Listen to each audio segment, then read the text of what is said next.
like if you start a business and it's a storefront, whether it's selling t-shirts, selling coffee, selling plants, whatever the case may be, if that's your business model and it's frontlining, you have a storefront, you need to be prepared to be opening and closing that storefront for at least 3 years consistently.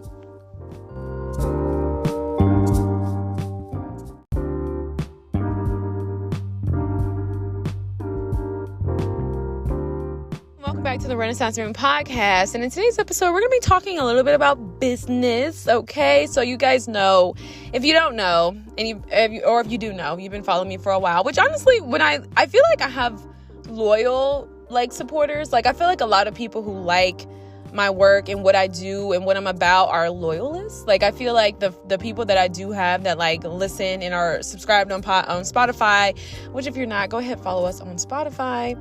You guys are the ones who have been here since the Creative Diet site. You guys have been here since the beginning. And so I just wanted to kind of talk about the fact that what was I going to say? Oh yeah. My whole point in saying that was just, then you guys know that I've been in denial in regards to business. I've been in denial about being an entrepreneur. I've been in denial about all things entrepreneurship. And I was really only leaning towards artistry. And that was obviously back when I did not consider the business or the financial aspects of things. I was like, I just want to do this as a hobby. And even still, for me, podcasting is merely just a hobby. I enjoy it. I think it's fun. And I like kind of sharing what I know. So anyway, in today's episode, we're going to be talking about business. And I just kind of want to touch on this segment of Black business specifically because I'm a Black woman, and this is something that I've noticed. So outside of the whole Black Lives Matter scandal, which we're going to touch on that in a little bit, I just noticed that for so many Black entrepreneurs, there were a lot of people who jumped on this bandwagon, this kind of opportunity to be presented as a Black-owned business. And I think because of the current social state that is America, right? The indefinite racism and injustice in our institutions and all these different things, I felt like there was really just this moment where a lot of people jumped on the bandwagon. And it was kind of the same too with women-owned businesses. But I felt like if you were a Black-owned business during that little wave, you profited it. You really profited. And a lot of people were coming out with these Black-owned businesses, Black-owned skincare, all these different brands. I think Moon Cosmetics was a really, really big one during this time. And so it really kind of gave you this rite of passage. And I think that there were a lot of people who jumped on the bandwagon who did not necessarily hit millionaire status, but they really branded themselves as this brand that was pro-community when it was really about self. And what I wanted to kind of touch on too, because I noticed this, right? So this will be the second Black-owned brand I started. And I think this is also something that we kind of have to be mindful of as well, because I remember when there was a Black-owned brand that came out, it was Brandon Blackwood. And he just was kind of talking about how a lot of people were critiquing him and a lot of Black people were tearing it down. And we do know that there's a lot of dysfunction sometimes in our community, especially in regards to individuals' personal advancements outside of poverty, outside of all these things, and overcoming structural racism. There sometimes is that kind of crab in a barrel effect. But outside of that, I was just thinking about how, as I'm noticing, especially in today's time, so now fast forward, we're outside of this wave where people are really gaining capital and garnering mass following and all of this support just by being a Black-owned business. Fast forward, now we see what those businesses are doing and where those businesses are. And so one of the things that I've noticed is because people branded themselves as a Black-owned business, they gained capital, they gained supporters and all these different things, loyalists and so forth, that weren't really garnered because of hard work, but just because they branded themselves as a Black-owned business, right? This was kind of the rebirthing and booming of entrepreneurship. And I just kind of noticed how a lot of times we don't really want to receive the criticism because we start to feel like, oh, it's a crab in a barrel. But we don't realize that literally so many people branding themselves as a Black-owned business gave people the rite of passage to just be sloppy. It gave people the rite of passage to just kind of be able to operate their business in their own unique kind of way. And it was really based on entitlement. It wasn't based on the fact that this is what should be required and this should be earned. So I don't remember specifically what the commentary was in regards to Brandon Blackwood's business. I know when it first first started jumping off, there were some people like had some complaints or some feedback or whatever you want to call it. We know in today's world, any slight criticism is considered negativity. So at this point, we are all really narcissists and kind of like stifled in our own personal growth and development, especially if you're not someone who is self-critical, which again, I think that self-criticism can really work to your benefit, to be honest. I think you need that little critic sometimes because you need someone to tell you the truth, because we live in a world where that's not a thing, right? Like negativity is always seen as, criticism is seen as negativity. So anyway, I noticed that during that wave, yes, sometimes it is a crap in a barrel, but oftentimes it's not. It's because people branding themselves as Black-owned businesses, they are given this rite of passage to where it's like they don't have to operate their business in the same way. It's almost like they feel like the same rules don't apply.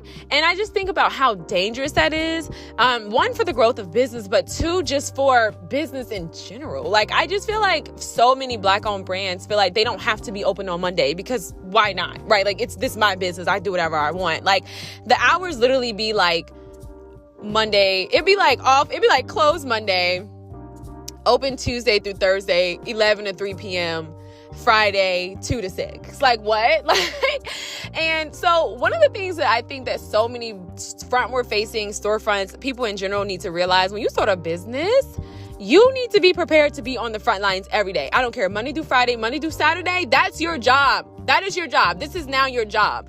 And I think that this is the danger of like jumping on the bandwagon and moving before it's your season, moving before it's time, moving before God says he wants to bless you with this, moving out of purpose and out of alignment, because you have so many people who have not been prepared for these type of blessings. Like, have you ever worked in a business? Do you even, have you supported other businesses? What type of services do you like? And I think that this kind of goes back into conducting kind of like that old model that we've erased, which is a business plan. Right? Like, a lot of people don't realize the importance of the documentational aspects of it. Like, honestly, conducting a business plan can help a lot of people, especially if you don't have the experience. Which brings me to my other point. What makes people think that they can be entrepreneurs? Right? Like, just because, yes, if you look at it from a historical standpoint, Black people have been entrepreneurs. We hear a lot of talk about like Wall Street and all these different things, but like so much of entrepreneurship, one, I would say that a lot of times, and this is why, too, I can understand why a lot of people have been back and forth in regards to certain backsplash in regards to the working class, because entrepreneurship is really something that it's kind of like, not ancestral, but like, you kind of got to have some type of family background of entrepreneurship, I think, to really have a successful business. And it's not always, but I'm just saying the likelihood of it. You know what I mean? And then I think if it's not something that's necessarily inherited or something that was demonstrated to you, you have to be willing to put in the work. And I just don't think people have the experience. Honestly, you have so many people who have maybe came from a background in healthcare, you know what I mean? Or like something that's just like a little off of key in terms of like entrepreneurship and independence and all these different things, you know what I mean? And it just kind of sounds good, right? Like, when I think of one of the biggest influencers, Jada Cheeves, for example, I remember following Jada in high school because I think we're like the same age. And I remember her selling t-shirts and hair and all these different things. And so to kind of see her journey, it's like, okay, the work was put in. And I think with so many people today, just because Blackness kind of gives sometimes people do play into this. Like, for real, it's kind of like this rite of passage. That's dangerous. Like, that's dangerous to the business, and that's dangerous to a person's personal development.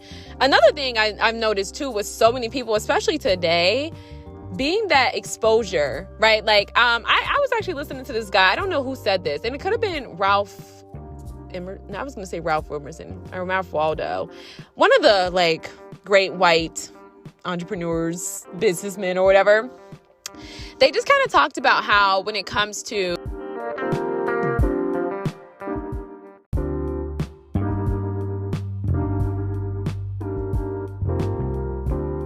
basically talked about how once the mind has been exposed to new dimensions, it's going to be really hard to undo what has been seen. And I think that's why so much of a person's internal motivators are motivated by external things.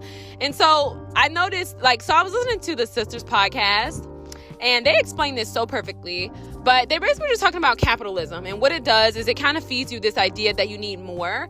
And it really erases the fact that, in your pursuit to have more, one, you're going to end up stepping over a lot of people, right? You're stepping on other people. And I don't think people realize this, but the second thing is like in the long term, you're going to look up and it's just going to be you. And so I just kind of noticed with like so many people today, like it's literally all it is just a matter of like showcasing that I'm better than you, I have more than the masses, and I've gone farther. You know what I mean? Like, you know how many miserable people who have started businesses, are pursuing careers, are simply doing things all to show up and be like, I'm better than you. And some of these people are doing it in the name of having a Black-owned business. Like, some of these people are doing it all in the name of presenting themselves as community leaders. And so what they were talking about in the podcast was just how in our pursuit for more, in our pursuit for like recognition or whatever the case may be, like the underlying whatever they're showcasing, but the guise of it is like, I just want to appear to be better than other people, which I think you can see it in the fruit. But like they basically just talked about how when you go at this alone, when you go at these pursuits alone, when you're relentless in your pursuit to have more, and your pursuit to, you know what I mean, like all these different things, they basically just talked about how you're going to look up and you're going to realize that it's just you, and how oftentimes these people don't give back. They more so just start to feel like, oh, wait a minute. If I did this by myself, other people can do this by themselves. What they don't realize is how many people they've stepped over, how many people they use, how many people they've crossed over just to kind of attain that. And I think that that's something that's really good. I hope I explained that well, and I hope that made a little bit of sense. But like, I just noticed that with so many people today. Like, it's not even about a person's personal desires. It's not even about, like, me personally, I feel like not always, but you can't, like, if people are honest, right? Because most successful people will try to tell you that they're self-made. But if people are honest, you can easily track back over your life, and you can literally look and tell, like, how many people have helped this person's vision come into fruition. You know what I mean? Like, I think about me. I think about the women that I saw growing up, right? The slight mentorship that I had, the mentorship that I did have, the exposure that I've had, and all of my desires are so in alignment with my experiences. But I just feel like for so many people today, it's just a matter of exposure, and it's a matter of exploiting one another for economic opportunity, regardless of what that looks like. And I feel like for so many people, like, genuinely, a lot of people have jumped on business bandwagons and branding themselves as Black-owned businesses merely for the support and the rite of passage that it gives some business owners to just kind of like be lazy and like just run a business just to say that they're running a business. And it's like, if you have a frontward-facing store, I cannot stress this enough, like, don't open a store if you're not going to be there 24/7. Like, this is your job. This is literally what you're doing. You don't get to just pick and choose when you want, like, this Gap pick and choose. No, but like, I don't know. And then I think the opposite side of that is like, don't start a business if you don't really have the opportunity to like be on the front lines. You know what I mean? Like, do you have the resources to open your store and like be there every day? But I just feel like, again, this only really ties into Black-owned businesses, because I don't know no other business owner. Like, I've met other small business owners and they do have a team sometimes. But opposite of that, I mean, they're in their stores every single day. Like, what makes you think that you get a pass because you're Black? You know what I mean? And it's like, you hate to really come off that way, because it's like, it's such a slippery slope having these type of conversations. You know what I mean? But it's like, I just kind of feel like we kind of have to hold Black people accountable. Like, I'm sorry, we cannot allow mediocrity. We cannot. And we cannot allow people to pander to black people because they're Black, and because they say that they do this for the community. Okay, what is the fruit of the reward? Who have they helped within the community? What have they done for the community?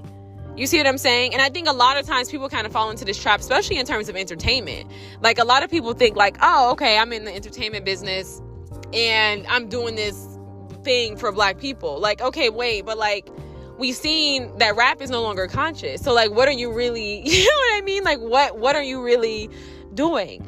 And so I think that what our pursuits can do sometimes is blindside us.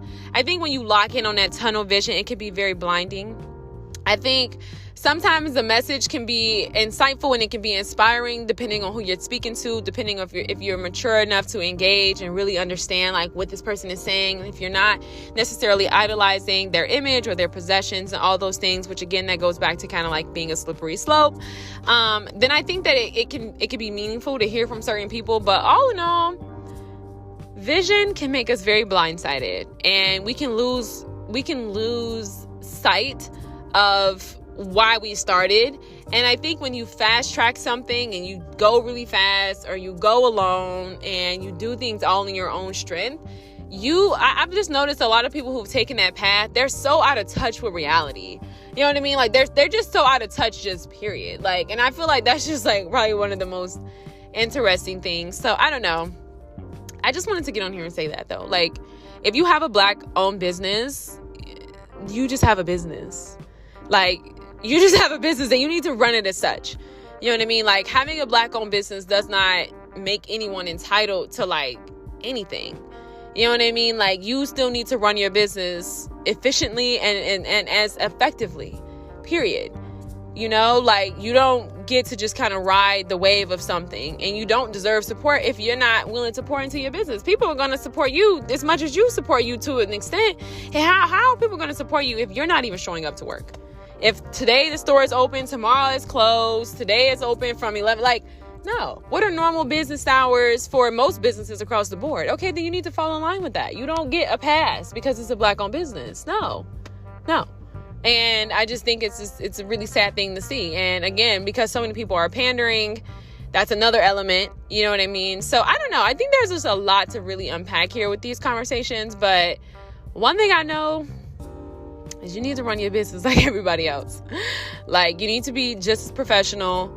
You know what I mean? Like, I don't get it. And if you have an attitude, or if you don't really know how to speak to people and show up and really build and sustain interpersonal relationships, then maybe you're not ready. And I made a podcast episode previously talking about that, like not being ready, and how for so many people are genuinely not ready. Like, people are genuinely not ready to like start things, and that's okay. That's okay. And lastly, check your desires. Just because there is funding available for minorities and Black people and you can start this business, like, okay, but is that really what you want to do? Do you really want to be in this store from 10 to 10?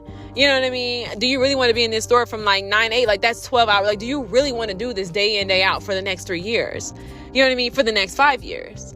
Like, what's the game plan? You know, like, and I just think that that's more so the mindset. And like, if you are going to start something like that, start to consider, okay, is there anyone else who I know who has the same passion, who will be willing to do the same thing? Like, you know what I mean? Like, I don't know. I just think that there's a lot of holes there, and it's just something I've been noticing, and it's just not okay. Like, I'm very irritated. If I show up to a business, I Google it, they say they're open, and then they're not open. You know what I mean? Like, what? And this is something consistently? Or if I go somewhere and it's like, oh, our hours are from this time to this time. Like, okay, well, that doesn't, you know what I mean? Like, I don't know. I just think that there needs to be conversations had around business. I think that there needs to be education around business. And I just think that there needs to be some level of accountability for Black-owned businesses. And it sucks because when you kind of point out, like, I don't even want to say 3%, because at this point I'm sure it's probably like 15. The 15% versus like the majority, it sucks. You know what I mean? Like, that literally sucks. Like, the other 85 is kind of getting the weight of all of this, because it's like you have that, you know what I mean? So it's like, you hate to really have these conversations because you don't really want to focus on the negative, and again, it's like a really slippery slope. But seriously, like, we need to have a conversation, because it's not okay.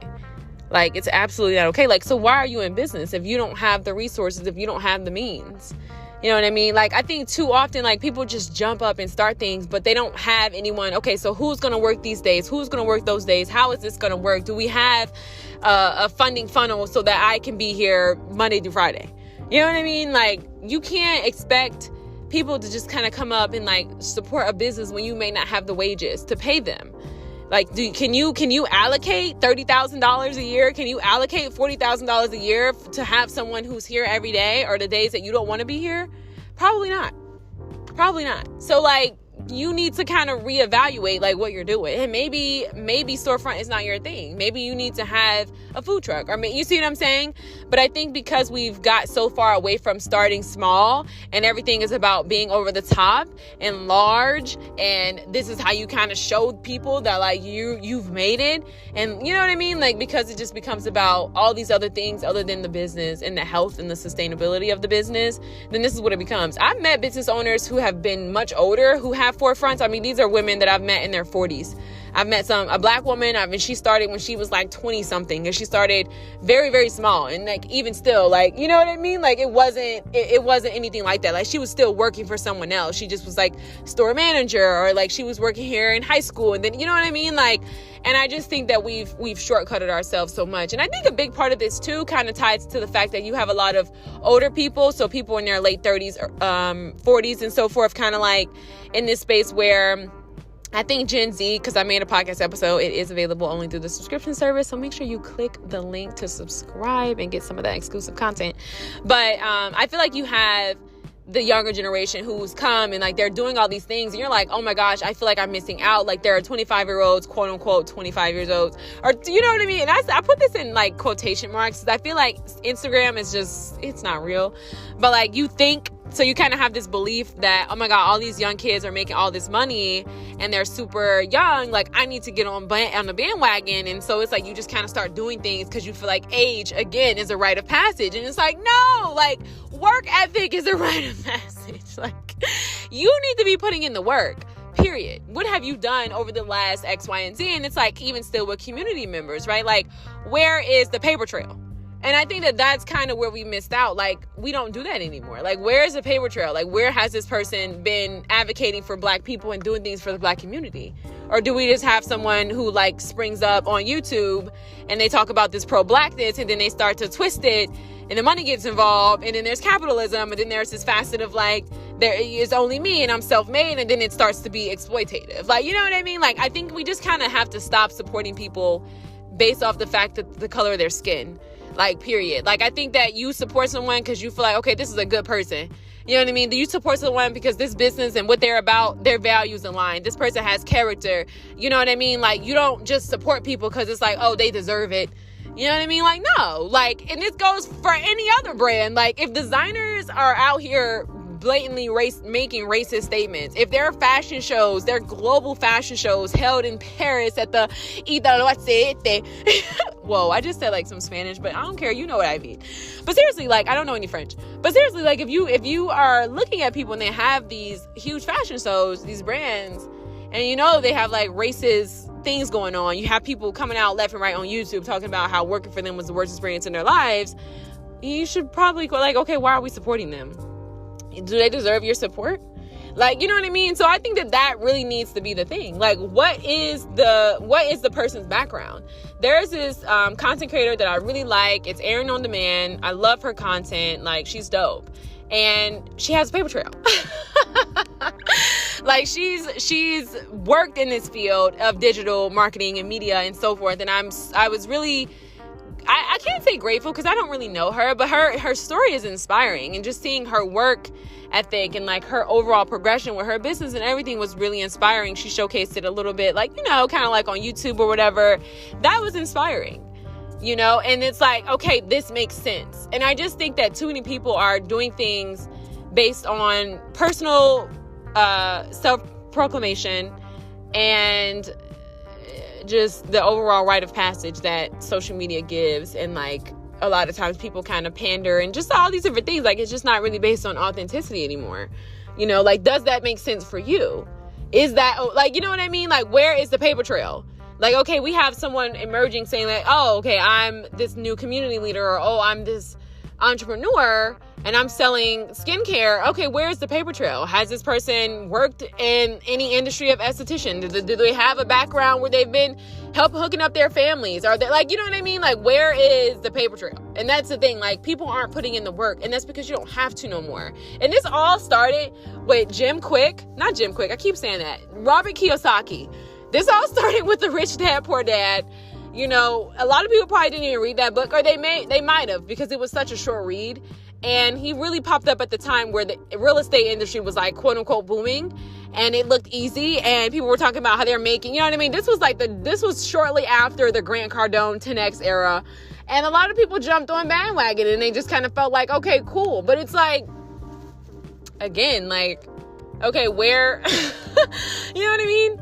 So I don't know. I think now we've gone so far to the opposite side of the totem pole, where a lot of people are starting to exploit people's past and their small beginnings and all these different things. So people are no longer willing to come out and share that paper trail, share their journey.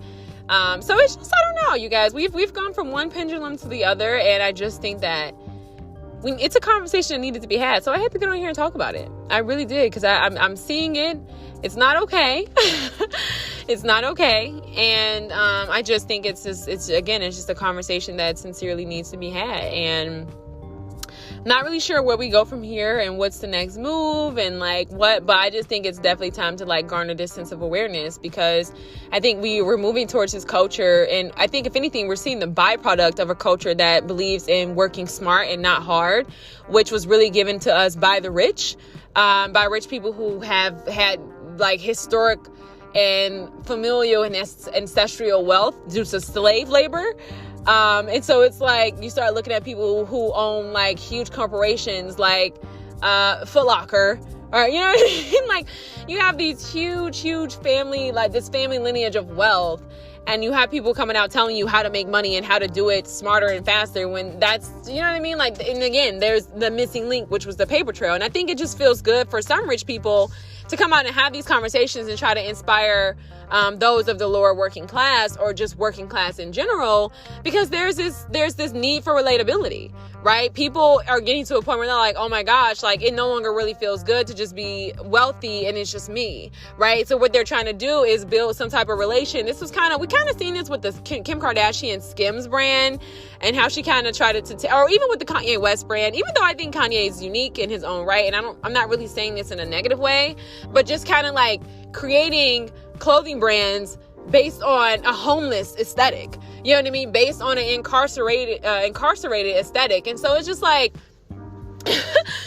Building brands literally off of the aesthetics of incarceration. I think that there's this desire to be relatable, and it's oh, okay, how can I be relatable and speak to people? I think fashion is a politic, but how can I be relatable and speak to people? And I think that's what so many of these rich people are doing. And so I think if they're not doing it through their brands and their products, they're doing it through having these conversations, which are intended to inspire, but they're just so out of touch with the reality and the realism of their own paper trail. You know what I mean? They don't really want to admit the fact that oh my God, I've had so much help in doing this. I've had you know what I mean? Because I think that at that point you are unrelatable. So you are relatable to the 5%, and that gets lonely, right? Going to the top and being at the top by yourself gets lonely. So then it's you want to try to build this sense of relation, but you're doing it in a way that's very disingenuous. You're disingenuous. You're literally out telling people to work smart, not hard. And it's okay, but how, you know what I mean? People are missing the preparation in real time.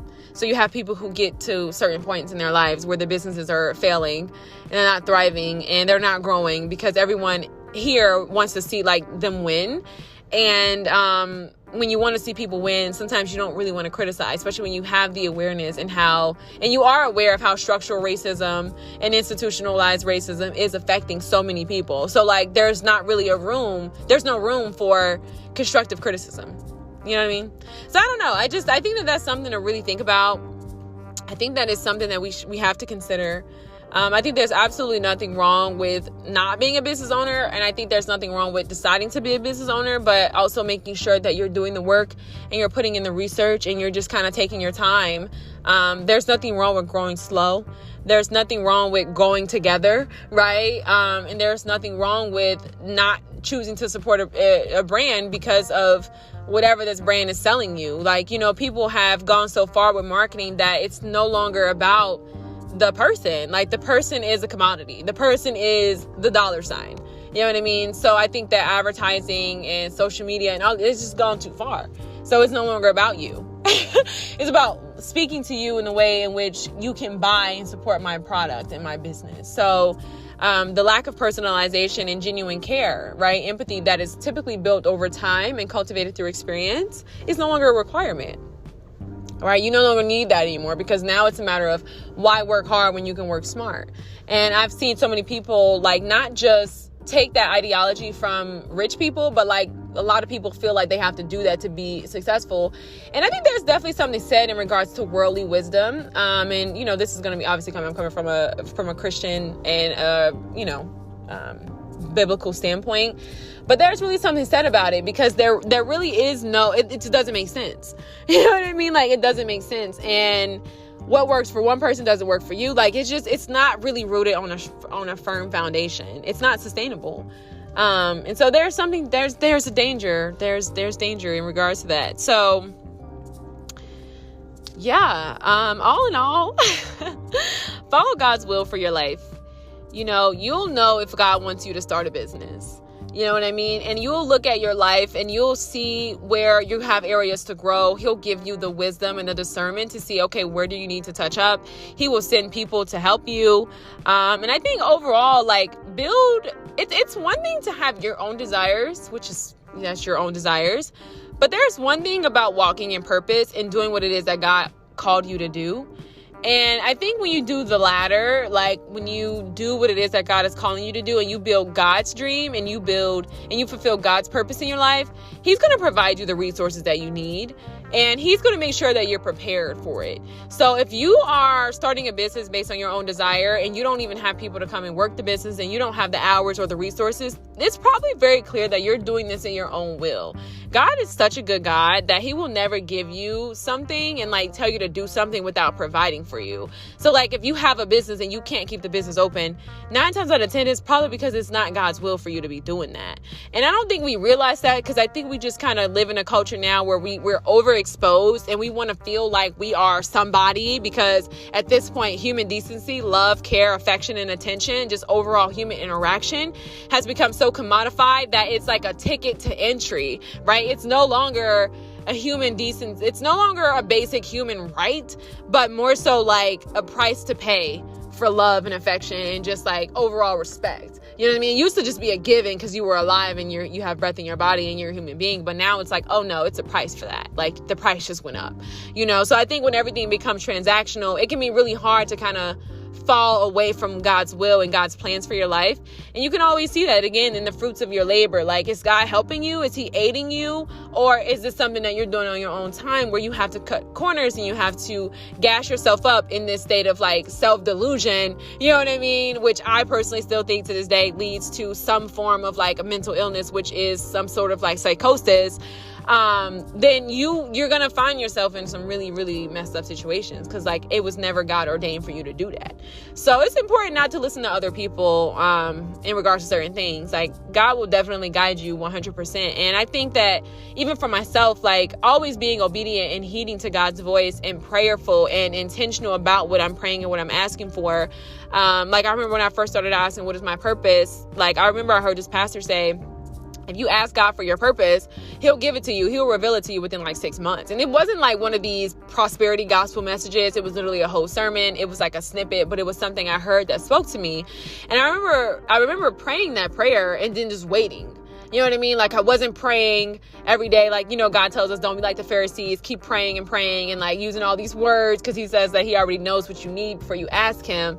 So I was really, really intentional about that prayer, and I was very patient in God revealing that to me. And so I heard Him clearly. But I think when you're like praying, give me a house, give me a car, give me new money, do this, bring this, like you don't even really realize the prayers that are being answered. So I think it's important, honestly, to be intentional in regards to your prayers. Like, be intentional about what it is that you're asking God for. Be intentional about what it is that you're praying for. You know what I mean? Like, don't just keep rambling and babbling, because you're gonna find yourself standing in blessings, but you're so unappreciative because you didn't pray. Like, you got this long list of prayers. You know what I mean? Like, take your time in prayer and make that time intentional about God. Like, really come to Him, for what it is you really need. You know what I mean? And I think the material things are always just so fleeting. Like, honestly, it's just, I would definitely say don't set your heart on those things. Like that right there is 100% deception. Like if you set your heart on things of the world, you set your heart on materialism, you set your heart on, you know what I mean? Things like that. Like it's deception. It's going to lead to destruction. And you're going to also be someone who, again, open businesses and does things just to say you're doing it, So yeah, be intentional about prayer. Ask God what his plans is for your life. Understand if it's God's will, he will provide. And if he's not providing, it's probably not his will. So it's okay to go back to the board. And I think another thing too, it's such a humiliating thing to start something and then shut it down, especially when your intentions was set on flexing for other people, right? And even if it's not per se, like even if you just genuinely made a mistake, you thought you heard from God, or you just wanted to pursue your own desires, because we're human and we're fallible, nobody's perfect, then you just kind of find yourself like, it feels very humiliating to have to stop the business and have to shut things down and have to, like, you know what I mean? Like that just starts to feel too crushing, too humiliating, because it's like, oh wow, now I have to go back to the drawing board. Now I have to shut down this business, and I don't feel like I can show up this way. You know what I mean? But like, no, it's like, that's a good thing. Like, it's redirection and you should be grateful for it, you know? So ask God what it is that he has for you. Understand that, like, if you're starting a business, if you don't have all the strengths, which honestly nobody does. Like, honestly, I think that most people should go into business with partners, because we all have weaknesses and we all have blind sides. Like, do not even try to do it on your own. Like, I feel like, honestly, if it's God's plan, he's not even going to have you do it alone, because he knows your weaknesses. You know what I mean? Like, and you should pray for that. Like, pray for someone. Pray for God to just do it for you. Like, don't even, you know what I mean? Don't even get down to specifics and all these, like, he already knows. You know what I mean? And be faithful over what he's giving you in the meantime, but like, pray for that, because I think too often the self-made fallacy has really given people this false illusion of like, you can do everything by yourself. You have all the answers by yourself. I started this by myself. And it's like, no, like, there's so much you just don't know. And to be honest, running any business alone is like low-key impossible. I'm not even kidding.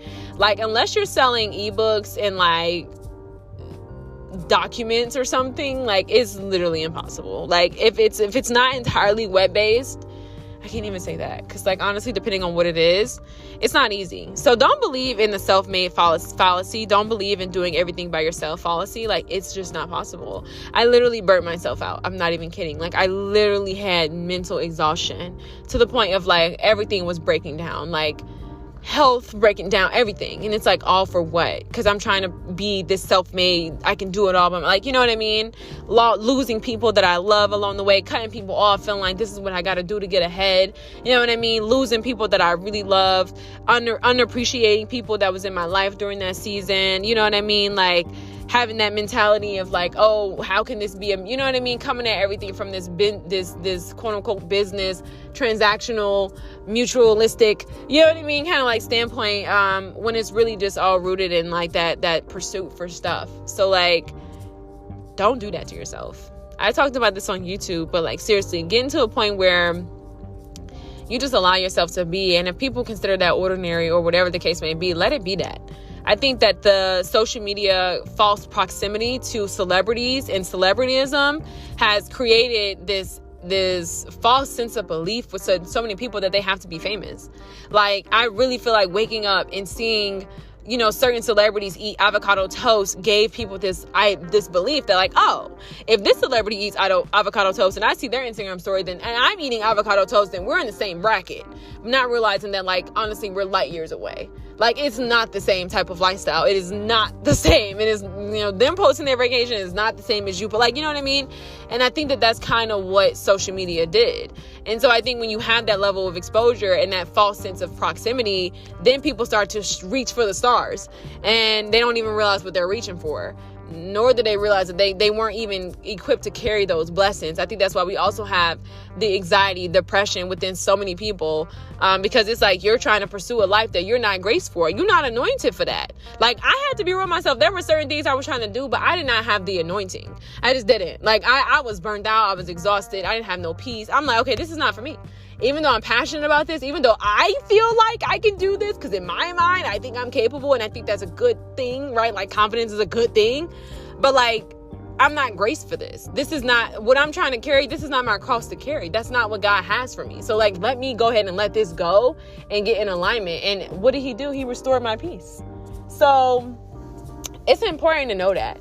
You know, it's important to know that you're not graced for everybody's journey and everybody's mission. That's why you shouldn't compare yourself. And that's why you just shouldn't be so caught up in certain things. And like, I feel like, I don't care what nobody says. At this point, social media has shifted our mindsets so much so that we can only help but to compare, right? Being that, like I said, human decency, connections, friendships, all these things have become commodities where you have to pay your ticket of entry, which is probably something materialistic or something external. You don't have friends anymore because you're a good person. You don't have friends anymore because, you know what I mean? It's like, oh, okay, now we have to pay to go to Pilates and build this. Like, you know what I mean? Like, it's no longer that. People aren't working. People are working from home. Some people do have their own businesses. So, like, it's just not this thing to where it's like friendship and connection is easily accessible to anybody and everybody. So that's the real thing. And so I think now we're just kind of at this point where I just think it's just time to kind of like decompress, let certain things go, and just realize that like everything is not for you to pursue. You know, even though you can pursue it, is that really God's will for you? And is that what he wants you to pursue? Because I just think too often we've just really reached this point in our lives where we think that like we should do things because we can and we're able-bodied and we deserve it, or whatever the case may be. And that's just not true, you know? So there's that. I'm going to wrap up today's podcast episode by saying definitely subscribe to our subscription service. It's cool. It's only like $1.99. So yeah, it's fine. But yeah, I think that we should be businesses that are good. I think we should support people who are genuine. I think we should support people who are good-spirited people and people who share same values, people whose brands we can tell, you know, they put in the work, right? There's detailing, there's fine print, there's quality, there's love, right? There's goodness overall in what they're selling. It's good work. I think those are the brands that we should support. I think those are the people we should support. I don't think that we should support people based solely off the color of their skin. I think it's important that we be intentional in our prayer time. It's important that we don't compare ourselves to others, because that's literally what social media has done. I think at this point, with it being in existence for the time that it has been, our mindsets are warped. I don't care what anybody says. It's just not possible to get online and not compare yourself to anybody at this point in time. I think it's you can be cognizant, but I think even after a certain period of time, it's very easy to compare yourself to another person. We have to stop comparing oranges to apples and apples to lemons, okay? And yeah, that's all I'm going to say today. I hope you guys enjoyed this podcast episode. Peace.